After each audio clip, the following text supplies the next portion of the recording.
కూతురులు ఇద్దరు కలరు, తృప్తి పడనివి 3 కలవు, చాలును అని పలుకునవి 4 కలవు. అవి అనగా పాతాళము, కనని గర్భము, నీరు చాలును అనని భూమి, చాలును అనని భూమి. తృప్తి పడనివి 3 కలవు, చాలును అని పలుకునవి 4 కలవు. కాబట్టి పాతాళము, కనని గర్భము, నీరు చాలును అనని భూమి, చాలును అనని. కనుక భూమి మీద ఎంత వర్షం పడ్డా, ఎన్ని నీళ్ళు వచ్చినా గానీ ఇక చాలని అంటదండి అనదు. కాబట్టి దైవమైన బిడ్డలారా గమనించండి, అనదు. ఎందుకంటే దానికి తృప్తి లేదు. ఎన్ని నీరు వచ్చినా భూమిలో ఇంకిపోతుంది, భూమి పీల్చుకునేస్తుంది. కనుక ప్రియులారా, మానవుడి యొక్క అందుకే దానికి తృప్తి లేదట.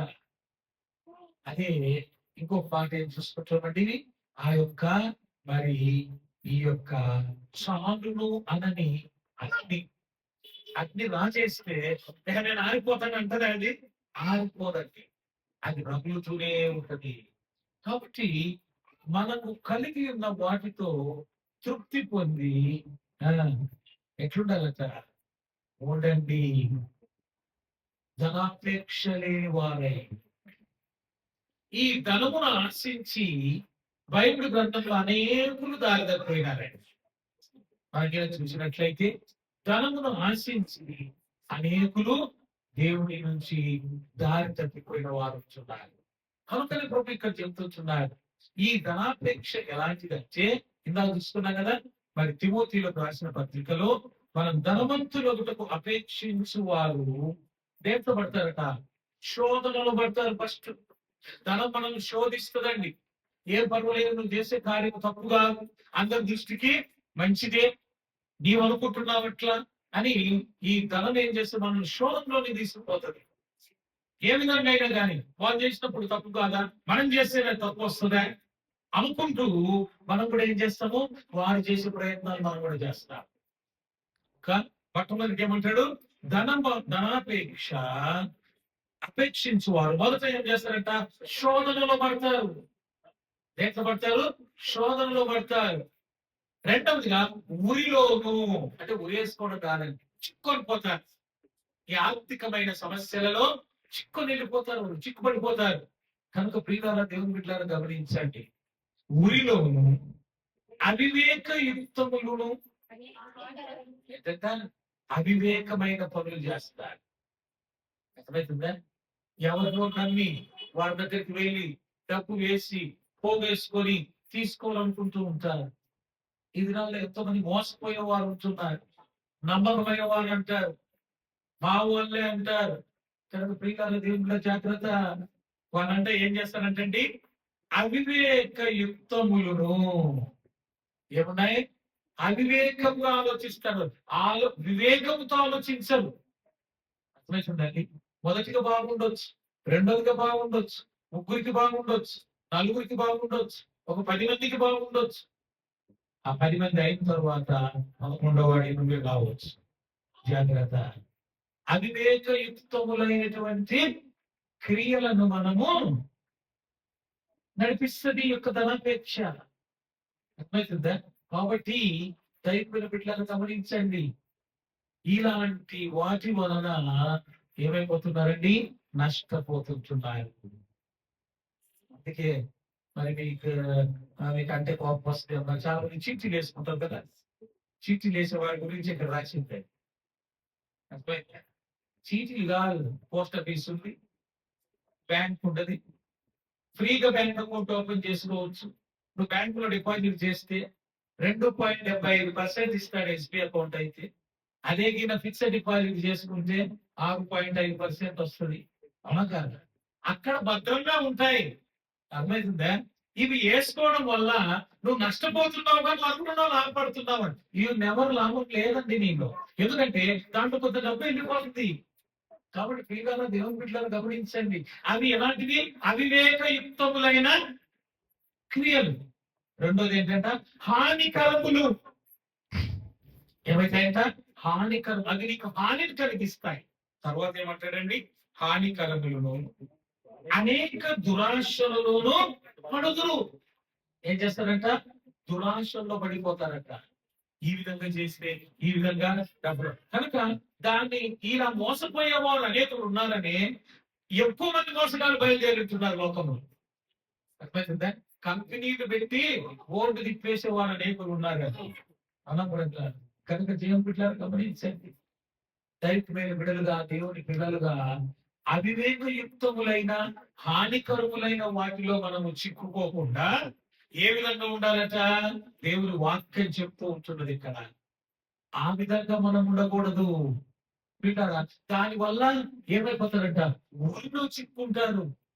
ఎటు చేయాలో ఏం తెలియదు, నష్టపోయినావు.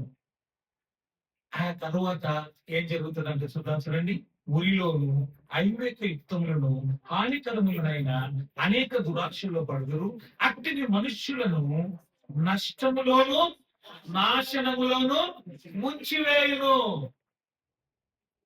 పరిశుద్ధ ఆత్మదేవుడు దేవుడు గ్రంథములో అన్ని రాపించి పెట్టినాడు. మనం వాటిని చదవం కాబట్టి మనకు అర్థం కాదు. ఇది చదివితే నీకు అప్పుడు అర్థమైందా? స్త్రీలను గమనించండి, పోగేసుకున్న డబ్బులు ఎప్పుడు కూడా ఉండవండి. అందరి డబ్బులు పోగేసి నేను తీసుకుంటాను, ఈ నెల నువ్వు ఆ నెల తీసుకో, దాంట్లో ఒకటి కట్టు అన్నట్టుగా it will not happen like that. అది యువర్ లూజింగ్, నీవు నష్టపోతున్నావు. అర్థమవుతుందా? కనుక ఇలా నష్టపోకూడదని బైబిల్ గ్రంథములో అనేకమైనటువంటి మాటలు. ఈ గ్రంథం చూడండి, అట్టి మనుష్యులను ఏకపడేస్తాయంట. మొట్టమొదటిగా నష్టములోను, రెండవది నాశనములోను ముచ్చివేయను. నష్టపోతారు. తర్వాత ఏం చేస్తారంట? నాశనములోను మునిగిపోతారంట. అంతటితో ఉందండి బైబిల్. దాని తర్వాత కంటిన్యూ చేయండి ఏముందో. ఎందుకనగా ధనాపేక్ష సమస్తమైన కీడులకు, ధనాపేక్ష అనేది సమస్తమైన కీడులకు మూలం. ఈ ధనాపేక్ష కలిగినటువంటి వారు ఎట్టి కార్యమునైనా వాళ్ళు చేయుటకు వెళ్ళిరండి. ఒకరిని మేము చంపుతాము, నీకు 5 లక్షలు ఇస్తాము, లేకపోతే మీ కుటుంబానికి మేము ఇస్తాము అందగానే వాళ్ళు వెళ్తారు. ఎందుకంటే ధనము వారికి కావాలి. నేను బాగులేకపోయినా నా వాళ్ళు బాగుంటారు కదా అనేటువంటి మనస్తత్వము కలిగినటువంటి వ్యక్తులు ఇలాంటి కార్యాలను చేస్తారు. సమస్తమైన కీడులకు మూలం.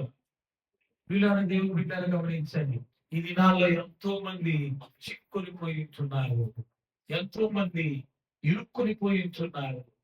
కాబట్టి పిల్లలు గమనించండి, ధనాపేక్ష సమస్తమైన కీడులకు మూలము. మంచికి కాదు, కీడే కలుగుతుంది దాని ద్వారా. అట్టి ఆశను కలిగి ఉండకూడదు. అట్టి ధనాపేక్ష కలిగినటువంటి వారు కీడులో పడతారు, నాశనంలో పడతారు, నష్టపోతారు. నష్టపోయేది కాక తర్వాత ఏమంటారు చూడండి, కొందరు దానిని ఆశించి విశ్వాసము నుండి తొలగిపోయి నానా బాధలతో తమ్ముడు తామే పొడుచుకొనిరి. ఏమైనారంట? కొందరు దానిని ఆశించి, అర్థమవుతుందా? కొంతమంది ఆశ పెట్టేసరికి ఆశించి విశ్వాసము నుండి తొలగిపోయి ఆఖరికి ఏం చేస్తారంట చెప్పండి? తమ్ముడు తానే పొడుచుకోండి అంటే ఏం చేసినారండి? చంపుకున్నారు. ఆత్మహత్యలు చేసుకునే వారు అనేకులు ఉన్నారు ఈ దినాలలో. వాళ్ళు ఏం చేస్తారో మనకే తెలియదు, వాళ్ళ డబ్బు ఏం చేస్తారో తెలియదు. ఏమనంటే ఏమనకు తెలియదు, ఏమనంటే ఏమనకు తెలియదు. ఎంతమంది భర్తలు భార్యలను మోసం చేసుకుంటున్నారు. ఎక్కడ పెడతారో తెలియదు, ఎక్కడ చేస్తారో తెలియదు. ఇంట్లోకి వచ్చి ఏమనకు తెలియదు, ఏమనకు తెలియదు అంటూ ఆఖరికి ఏం చేస్తారంటే ప్లాన్ వేసుకుంటారు. ఎలాంటిది? ఇదే. తాము పొడుచుకునైనా చేస్తారంట, లేకపోతే వేసుకునైనా. కనుక జాగ్రత్త, ధనాపేక్ష లేని వారుగా ఉండాలి. ధనాపేక్ష సమస్తమైన కీడులకు మూలం. కాబట్టి ప్రియమైన దేవుని బిడ్డలారా గమనించండి, దైవికమైన బిడ్డలముగా, దేవుని బిడ్డలముగా అలాంటి కార్యములు మనము చేయకూడదు. మరి ఇంకా కొంతమందికి ఏంటంటే ఆ యొక్క ఏం చేస్తారట, వడ్డీకి తీసుకుంటారట. అవునా కదా? ఇది కూడా పాపం దేవుడి వాక్యంలో ఉన్నదండి. వడ్డీకి ఇయ్యకూడదు, వడ్డీ ఇచ్చుకొనకూడదు. అవుతుందా? దేవుని వాక్యం స్పష్టం. అదే ఇప్పుడు ఆ టాపిక్ లో లేదు కాబట్టి ఈసారి వడ్డీ మీద ఎట్లా చెప్పాను, ఏం సార్ మమ్మల్ని టార్గెట్ చేసి చెప్తున్నాను నేను, మేము చేసేది అనుకోకుండా జరిగే బైబిల్లో ఉండేది చెప్తుంటున్నాను. నేను కూడా ప్రార్థన చేసుకున్న ప్రభా ఏ వాక్యం ద్వారా నువ్వు మాట్లాడతావంటే ప్రభు చెప్పిన మాటను బట్టి మాట్లాడుతూ ఉంటున్నాను. గమనించండి, దీని వలన అనేకులు ఏం చేసినారంట, తమ్ముడు తాము పొడుచుకుంటే ఏమవుతారండి, మరణమే ఆఖరుకు. కొంతమంది ఏం చేస్తారు, వాళ్ళందరూ అప్పులు చేసేసి వాళ్ళ పాటికి వాళ్ళు ఏమైపోతారు, ఆ, వాళ్ళు తెచ్చిపోతారు, ఇంట్లో మీద పడుతుంది బాగా. ఇంకా కొంతమంది తెలియమంతులు ఏం చేస్తారు తెలుసా, మనం అందరం కలిసి ఎందుకు ఈ విధంగా చేయాలా, అందరం కలిసి ఒకేసారి చనిపోదాం. చనిపోదాం అనేకులు ఉన్నారండి. దినదినము మీరు వార్తలు టీవీలలో మరి పేపర్లు చూస్తే ఇలాంటివి అనేకమైనటువంటి ఉంటున్నాయి. ఎందుకు? దేని వలన? కారణం ఏంటి? ధనాపేక్ష. సమస్త కీడులకు మూలం ప్రభు చెప్తుంటున్నాడు. కాబట్టి ప్రియులారా, దేవుడి బిడ్డలను గమనించారు. దేవుడి యొక్క బిడలముగా కలిగిన దానితో సంతృప్తి కలిగి ఉండుడి. బైబిల్ చెప్పే మాటది. మీకు కలిగి ఉన్న దానితో సంతృప్తి కలిగి ఉండండి. అంతేకాని ధనాపేక్ష లేని వారే ఉండాలి. ధనాపేక్ష వలన నువ్వు అనుకుంటావు, అట్లా అనుకుంటే మాకు ఏ విధంగా జరుగుతుంది, మాకు తెలియదు, భోజనానికి కష్టం కదా అనుకుంటూ ఉంటారు. అందుకే హెబ్రీయులకు రాసిన పత్రిక మనం చదువుకున్నాం కదా, ఏమని ఉన్నది అక్కడ, ఏమని ఉంటున్నది, నిన్ను ఏమాత్రమును విడువను, నిన్ను ఎన్నడూ ఎడబాయనని అని చెప్పాను కదా. కాబట్టి గుర్తుపెట్టండి, ప్రభువు నాకు సహాయకుడు, నేను భయపడను, నరమాత్రుడు నాకేమి చేయగలడు అని మంచి ధైర్యముతో చెప్పగలవారమై ఉన్నాము. కనుక నువ్వు ధనాపేక్షను చేసే కన్నా ఆయన ఏమంటున్నాడు, నిన్ను నేను విడువను, నిన్ను నేను ఎడబాయను, నీకే కొరత లేకుండా నేను చేస్తాను. అంటే దాని అర్థం ఏంటి, నేను విడువను, నేను ఎడబాయనంటే వీళ్ళరా మనుష్యులు మనల్ని విడిచిపెడతారు. మన మానవ యొక్క జీవితం మనం చూసుకున్నట్లయితే తల్లిదండ్రులు కొద్ది దినాలే మనల్ని వారు విడిచిపెడతారు. మనం పెద్ద అయిన తర్వాత వారిని మనం విడిచిపెడతాం. అవునా కాదా? జరిగేది అదే కదా, ప్రాసెస్ అనేది అట్లే ఉంటుందండి. కాబట్టి ఆయన మాత్రం ఎప్పటికీ విడిచిపెట్టడు. నిన్ను విడువను, ఎన్నడూ ఎడబాయనని ఆయనే చెప్పాడు కదా. మరి ఆయన చెప్పినప్పుడు మనం దైవం గురించి చింత చేయకూడదు. అందుకే దేవుడు చెప్తుంటున్నాడు కదా, మత్తయి సువార్త 6వ అధ్యాయము, మత్తయి సువార్త 6వ అధ్యాయము.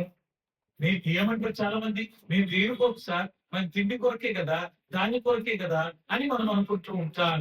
కనుక ఇక్కడ చూద్దాం, చూడండి దయచేసి 25వ వచనం. అందువలన నేను మీతో చెప్పున్నదేమనగా, ఏమి తిందుమో ఏమి త్రాగుదుమో అది మీ ప్రాణమును గూర్చి అయినను, ఏమి ధరించుకుందుమో అని మీ దేహమును గూర్చి అయినను చింతపడకుడి. ఆహారము కంటే ప్రాణములు, వస్త్రము కంటే దేహములు గొప్పవి కాదా? ఆకాశ పక్షులను చూడుడి, అవి విత్తము, కోయవు, పొట్టలో కూర్చున్నారు, ఆయనను మీ పరలోకపు తండ్రి వాటిని పోషించుచున్నాడు. వీళ్ళ గమనించండి, మానవుడే ఇంత బాధపడేదండి, ఎవరు కాదు. కాకుల విషయం ఆలోచించారు. ప్రభు చెప్తున్నాడు చూడు, కాకులు ఆయన కాకులు పోషిస్తున్నాడు కదా. అవి పొలం దుక్కుతాయా? దున్నవు. విత్తనం వేస్తాయా? వేయవు. పంట పోస్తాయా? పోయవు. కానీ వాటన్నిటికీ ఆహారమును దేవుడు అనుగ్రహిస్తున్నాడని. కాకులను పోషించే దేవుడు నిన్ను నన్ను పోషించడా? పోషిస్తాడు. ఆ నమ్మకము, ఆ విశ్వాసము క్రీస్తునందు మనం కలిగి ఉండాలి. పోషణకర్త అయినటువంటి దేవాని దేవుని యందు మనము కలిగి ఉండాలి. దాని తర్వాత ఏముందండి, మీరు వాటికంటే బహు శ్రేష్ఠులు కారా? మీరు వాటికంటే శ్రేష్ఠులు కారా? కాబట్టి దేవుని బిడ్డలు గమనించండి. కాకుల కంటే మనకు శ్రేష్ఠులం కాదా? కాకులకు దేవుడు ఆహారమును సిద్ధపరుస్తున్నాడు. అర్థమైందా? మరి మనకు ఆహారం సిద్ధపరచడా? మరి ఎందుకు అంత తాపత్రయపడతాం? అట్లా పని చేయకుండా ఇంట్లో కూర్చుంటే దేవుడు భోజనం ఇస్తాడంటే దాని యొక్క భావన. పని చేయాలి, కష్టపడాలి, ఎంత కావాలో అంత మటుకే సంతృప్తి కలిగి ఉండాలి. స్త్రీలను దేవుని బిడ్డలను గమనించండి. అంతేకాకుండా మీరు వాటికంటే బహు శ్రేష్ఠులు కారా? మీలో ఎవడు చింతించడం వలన తను ఎంత మూడు ఎక్కువ చేసుకోగలడు? కనుక చింతించి చింతించి నువ్వు జానికి అవుతూ పెరుగుతానంటే చింతించు. మనం గర్వం కదా. ప్రభు చెప్పే మాటలు చూడండి ఎట్లున్నాయో. వస్త్రములను గురించి మీరు చింతింపడేలా అడవి పువ్వులు ఎలాగ ఎరుగుచున్నావో ఆలోచించండి. అవి కష్టపడవు, వడకవు, అయినను తన సమస్త వైభవముతో కూడిన సొలొమోను సైతము వీటిలో ఒక దాని వలనైనను అలంకరించబడలేదు. నేడుండి రేపు పోయిలో వేయబడు అడవి గడ్డిని దేవుడు ఇలాగూ అలంకరించినలా అల్ప విశ్వాసులారా, మీకు మరి నిశ్చయముగా వస్త్రములను ధరింప చేయనుదనా? దేవుని బిడ్డలారా గమనించండి. అడవి పువ్వులను, కాకులను, కాకులు మనం అరిస్తేనే ఒప్పుకోమని ప్రభు ఇక్కడ ఉదాహరణ చెప్తున్నాడు. అదే కాకుతో ఆహారం పంపించినాడు ఏలియా. కాబట్టి పిల్లలు దేవుని బిడ్డలను గమనించాడు కదా. నువ్వు ధనాపేక్షతో నిండిపోయి దేవుని సన్నిధికి రాకుండా, దేవుని ప్రార్థించకుండా, దేవుని యొక్క వాక్యం చదవకుండా, దేవునిలో ఇది కాకుండా ఏం చేస్తున్నావు? ఏం చేస్తున్నావు చెప్పండి? ప్రియులారా దేవుని బిడ్డలారా, నీ సమయాన్ని వ్యర్థం చేసుకుంటున్నాను. ధనాపేక్ష ప్రతి దానివల్ల నష్టపోతున్నావు. కానీ మొట్టమొదటిగా ధనాపేక్ష కలిగిన వాళ్ళ యొక్క ఆరోగ్యం సరిగా ఉండదు. ఆలోచించి ఆలోచించి ఆలోచించి ఏమైపోతుంది? వీళ్ళ దేవుని బిడ్డలు గమనించండి. అనారోగ్యం పాలయ్యేది అలాంటి వారే. కనుక దేవుని యొక్క బిడలముగా ప్రభు చెప్తుంటున్నాడు కదా, వీటన్నిటికీ నేను అనుగ్రహిస్తున్నాను కదా, వాటికంటే మీరు శ్రేష్ఠులు కాదా? మీకు కలిగి ఉన్న దానితో తృప్తి పొంది ఉండండి. అర్థమవుతుందా? కానీ ధనాపేక్ష లేని వారై ఉండండి. మీకు కావాల్సినవన్నీ ఇంకా ఏమంటారు చూద్దాం చూడండి. 30 వచ్చినామండి. కాబట్టి ఏమి తిందుమో, ఏమి త్రాగుదుమో, ఏమి ధరించుకుందుమో అని చింతింపకుడి. అన్ని జనులు వీటన్నిటి విషయమై విచారింతురు. ఎవరట? అన్ని జనులు విచారిస్తారట. దేవుని ఎరగని వారు విచారిస్తారు. దేవునికి నమ్మకం లేని వారు దిగులు చెబుతారు. నేను ఎట్లా చేయాలా, రేపటికి ఎట్లా, ఎల్లుండికి ఎట్లా అనుకుంటూ విచారిస్తారు. ఇవన్నీ మీకు కావాలనని మీ పరలోకపు తండ్రికి తెలియదు. దేవుని బిడ్డను గమనించండి. మన పరలోకపు తండ్రికి తెలుసు మనకేం కావాలను. అందుకే ఏమంటాడండి? కాబట్టి మీరు ఆయన రాజ్యమును నీతిని మొదట వెతుకుడి, అప్పుడు అవన్నీ మీకు అనుగ్రహించబడినవి. రేపటిని గూర్చి చింతింపకుడి. కనుక ప్రభువుకు తెలుసు మనకి ఏ సమయంలో ఏం కావాలి, ఎంత కావాలో ప్రభువుకు తెలుసు. నువ్వు ప్రయాసపడినంత మాత్రాన, నీవు ఎంతో కుయుక్తి చేసినంత మాత్రాన అది నీకు అక్కడికి రాదు. కాబట్టి దేవుని బిడ్డలారా, విశ్వాసారా గమనించాలి. దేవుని పిల్లలముగా, విశ్వాసముగా మనం గ్రహించుకోవాల్సినటువంటి అంశం ఏంటి అన్నట్లయితే, అలాంటి విషయాల గురించి చింత చేసి సంపాదించాలి అనుకుంటూ నీ జీవితాన్ని నువ్వు వృధా చేసుకుంటున్నావు. ఆ ధనాపేక్ష నేను కీడులో పడేస్తుంది, నష్టంలో పడేస్తుంది, ఇబ్బందులు పడేస్తుంది, ఆఖరికి మరణానికి కూడా దారితీస్తుంది. జాగ్రత్త. అది ప్రభు అంటున్నాడు, హెచ్చరిక చేస్తుంటున్నాడు. కాబట్టి దేవుడు బిడ్డలారా గమనించండి. ప్రభు అంటున్నాడు కదా, వాటన్నిటికీ నేను పోషిస్తున్నాను కదా, మరి నీకు నేను ఇవ్వనా? దేవుడి మాట లెక్క చేయమండి. దేవుడి మాటలు పట్టించుకో. మనుషులు చెప్పే మనం ఎక్కువగా ధ్యానం ఉంచుతాం. కాబట్టి దేవుడి బిడ్డలారా, భవిష్యత్తు కొరకై, భవిష్యత్తు కొరకై దాచిపెట్టుకుందాం. భవిష్యత్తు కొరకై. భవిష్యత్తు అనేది ఎవరి చేతిలో ఉందండి?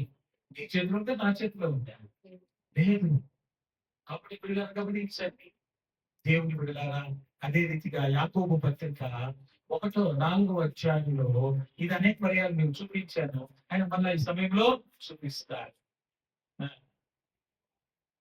దయచేసి 13వ వచనం నుంచి చదువుకుందాం. నేడైనను, రేపైనను ఒకానొక పట్టణంలోకి వెళ్ళి, అక్కడ 1 సంవత్సరం ఉండి, వ్యాపారము చేసి, లాభము సంపాదించము రండని చెప్పుకొను వారలారా. రేపేమి సంభవించునో మీకు